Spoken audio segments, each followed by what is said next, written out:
Olá, bom dia, terceiro ano, tudo bem?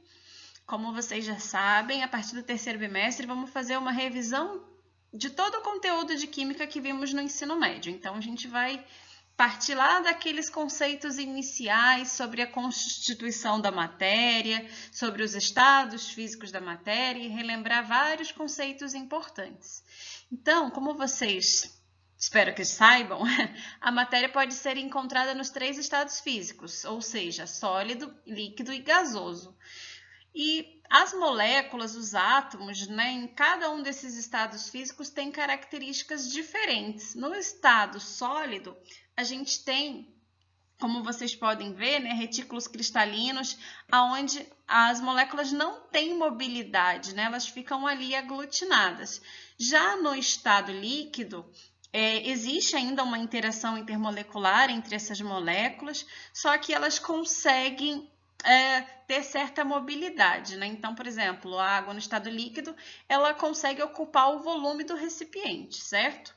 Já o estado gasoso, as moléculas têm o diferencial de estarem bem longe uma das outras. Não existe interação intermolecular entre elas e elas ficam bem distantes, certo? E vocês lembram das mudanças de estado físico da matéria? Então, tá aí um diagrama para vocês relembrarem, que do estado sólido para o líquido a gente tem o processo de fusão, do estado líquido para o gasoso, o processo de vaporização, e um detalhe é que esse processo de vaporização, ele pode ter uma classificação específica, ele pode se chamar evaporação, quando é um processo que demora, o exemplo, por exemplo, de uma roupa secando no varal. Aí tem o processo de ebulição, que é mais rápido, Você tem ali a incidência de temperatura, o caso de uma panela, por exemplo, com água para fazer café, enfim. E o processo chamado calefação, que é praticamente um processo instantâneo, uma passagem rápida do estado líquido para o gasoso. Por exemplo, quando você tá ali com uma chapa ou então muito quente ou então uma panela quente, você joga uma gota de água, ela praticamente evapora instantaneamente, E lembrando que do estado sólido para o estado gasoso, a gente tem um processo de sublimação, que também pode acontecer no processo contrário, do gasoso para o sólido, ok? Que é o caso da naftalina, por exemplo, Você coloca ali nas gavetas para evitar a umidade, e aí com o passar dos dias, depois você abre a gaveta, sumiu, evaporou, pode-se dizer, E aí, todos esses processos que eu acabei de citar, eles acontecem por meio de absorção de calor, então são processos endotérmicos.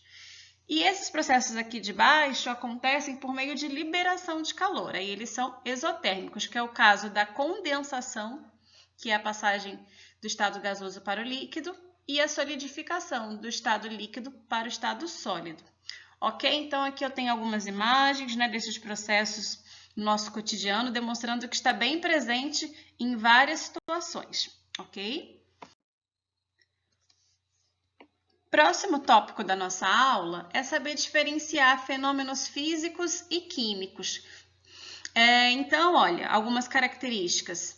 A transformação física não ocorre alteração na composição química da matéria, apenas a forma e a aparência da matéria são alterados. Então, por exemplo, a água no estado sólido ou líquido, ou gasoso que seja, é água em qualquer estado físico, não teve alteração da matéria. Então, é um fenômeno físico. Dizer água, gelo ou água no estado de vapor é a mesma coisa. Fenômeno químico já ocorre alteração na composição química da matéria. Uma ou mais substâncias são transformadas, dando origem às outras, tá? A outras. Então, fenômenos químicos são bem recorrentes em nosso dia a dia e existem indícios para facilitar a identificação desses fenômenos químicos.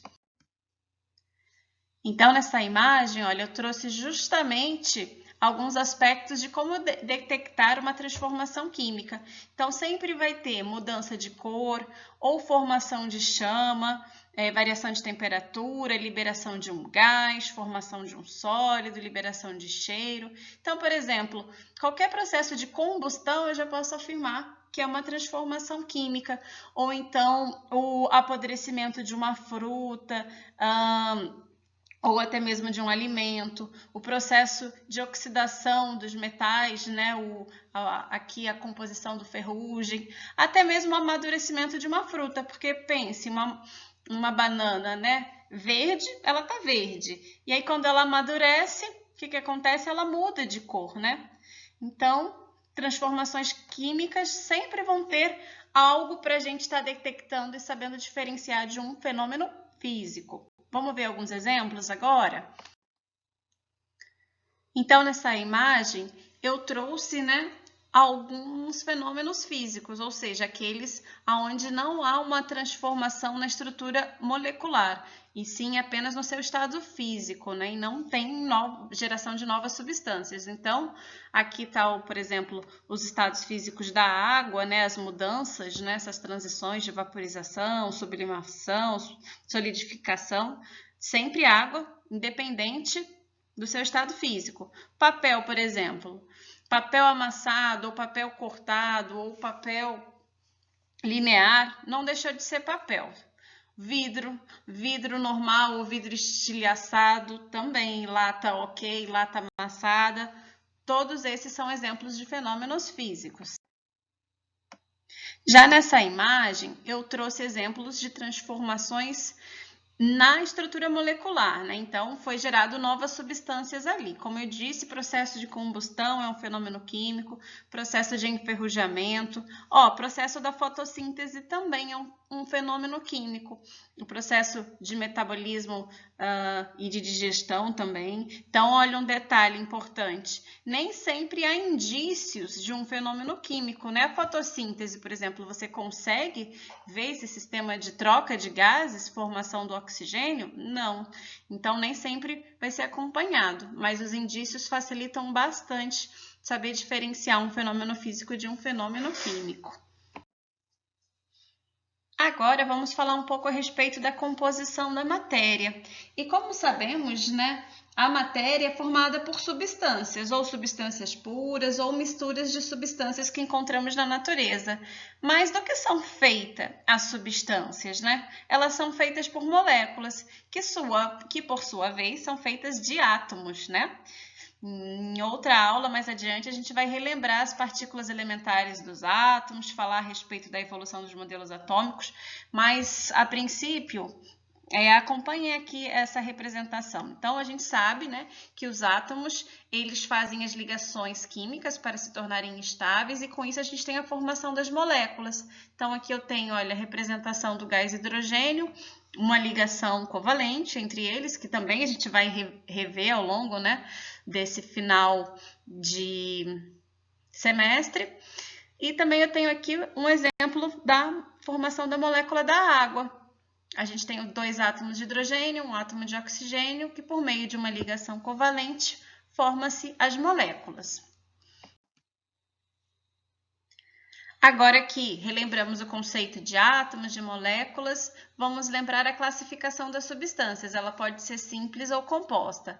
A substância é dita como simples quando, em sua combinação, eu tenho átomos de um único tipo de elemento químico. Então, olha aqui, eu tenho o exemplo do gás hidrogênio, do gás ozônio. Então, eu tenho nos 2 exemplos um único tipo de elemento químico, mas ele pode ser ligado por mais do que 2 ou 3 átomos, certo? A única coisa que importa é ter um único elemento químico em sua constituição. Nessa imagem, trouxe novamente exemplos de substâncias simples, né? Formadas por apenas um único elemento químico, gás hidrogênio, gás nitrogênio, gás ozônio e gás oxigênio. Já as substâncias compostas, elas são formadas, né, por 2 ou mais elementos químicos diferentes. Então, aqui temos o exemplo do cloreto de sódio, NaCl, e da molécula da água. Tá vendo? Olha, que nesses 2 exemplos eu tenho elementos químicos diferentes formando a molécula.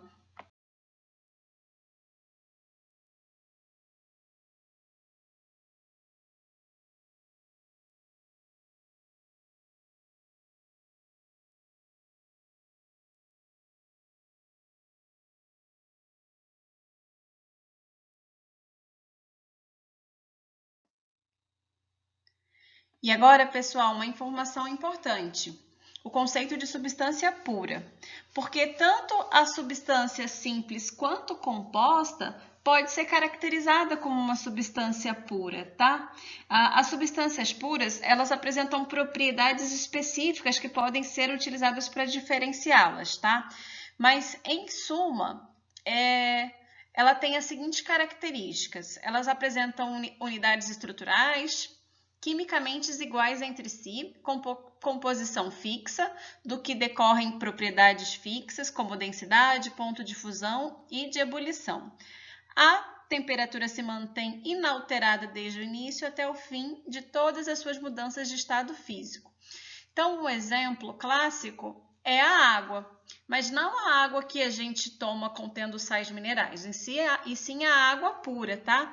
Porque observe que a água, ela tem temperatura de fusão e ebulição constantes. A gente pode acompanhar isso pelo gráfico, né? A gente sabe que a água entra em ebulição, ou seja, ferve a 100 graus Celsius, ó, tem o patamar aqui, né, do ponto de fusão, e que ela, de ebulição, e que ela começa a se transformar em gelo a 0 graus Celsius. Então, uma substância pura sempre vai ter ponto de fusão e ebulição constantes, ao contrário de demais substâncias, tá bom? Então, pessoal, nessa imagem eu tenho novamente, né, o gráfico de uma substância pura, mostrando novamente que os patamares com relação a ponto de fusão e ebulição são constantes em uma substância pura, tá? No caso da água, ponto de fusão 0 graus Celsius e ponto de ebulição 100 graus Celsius. E para relembrar, os estados físicos da matéria e as transições, né? Conforme já vimos agora há pouco. Mas e se eu perguntasse, qual é a diferença de uma substância pura e de uma mistura? Ou seja, como eu consigo identificar se eu tenho apenas um copo de água ou então um copo de água e sal ou água e açúcar? Como que a gente pode fazer esse comparativo e tirar alguma conclusão? Bem, a gente pode fazer essa análise por meio dos gráficos, porque apenas as substâncias puras apresentam ponto de fusão e ebulição constantes. Por exemplo, água pura e sal já não tem ponto de fusão e ebulição constante. Você pode ver aqui, olha, no segundo gráfico da imagem, que a gente tem uma faixa. Então, ela oscila e não é constante. Então, por exemplo, para uma mistura de água e sal, não se verifica o aparecimento do patamar, tanto na fusão como na ebulição, porque a temperatura não se mantém constante. Então, um exemplo prático, né, quando você coloca a água para ferver, para fazer café, por exemplo, ela está fervendo, e aí você acrescenta algumas colheres de açúcar, ela não para de borbulhar por alguns instantes? Isso acontece porque o ponto de ebulição mudou, né? Agora você tem uma mistura e não mais uma substância pura. Deu para entender? Dando sequência, então aqui, olha, eu tenho um gráfico demonstrando como que fica as temperaturas de fusão e ebulição em uma mistura. Como a gente pode ver, a gente não tem um patamar fixo para esses pontos. E agora a gente vai aprender a diferenciar mistura eutética de mistura azeotrópica. A mistura eutética é aquela aonde diz assim, olha, vamos olhar o gráfico que é mais fácil. Na mistura eutética, eu tenho o ponto de fusão constante, mas o ponto de ebulição ele varia. Eu tenho aqui uma faixa de ponto de ebulição, tá? Já em uma mistura azeotrópica, é o contrário. Eu tenho o ponto de ebulição constante e o ponto de fusão oscilando, ok? Próximo tópico da nossa aula é saber classificar as misturas. Falamos agora há pouco de misturas eutéticas e azeotrópicas, mas não falamos o conceito, né? Mistura, em suma, a gente pode dizer que ela é formada por duas ou mais substâncias, sendo cada uma destas denominadas componentes. Então, essas misturas podem ser formadas por substâncias simples, compostas ou puras, tá? É indiferente. E a classificação é feita com base nas fases, certo? Então, a gente pode ter um sistema homogêneo ou heterogêneo. Uma mistura homogênea é aquela que apresenta uma única fase, ou seja, apresenta um aspecto homogêneo e uniforme em sua composição. Já a mistura heterogênea é toda mistura que apresenta pelo menos duas fases, tá? Duas ou mais. Agora vamos ver alguns exemplos de sistemas homogêneos e heterogêneos. Então, uma substância pura, como a água, né, é um sistema homogêneo. E, por exemplo, o álcool hidratado, é uma mistura de álcool e água. A gente sabe que é homogêneo porque a gente só vê uma fase. Agora vamos ver alguns exemplos de sistemas heterogêneos.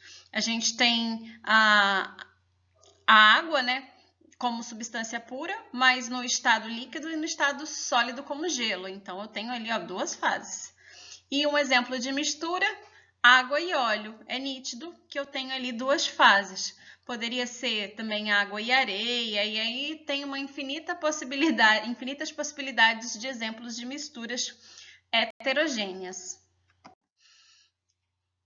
E para finalizarmos, eu tenho aqui um diagrama, né? Resumindo mais ou menos o que a gente estudou ao longo dessa videoaula.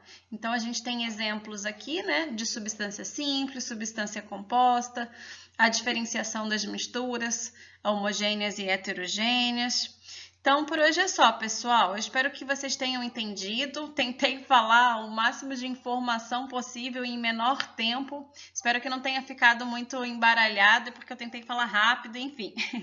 E na videoaula não dá para a gente dialogar bastante, mas como temos uma horinha ainda de aula, vamos tentar fazer as atividades e exemplos práticos, ok? Por hoje é só e até a próxima!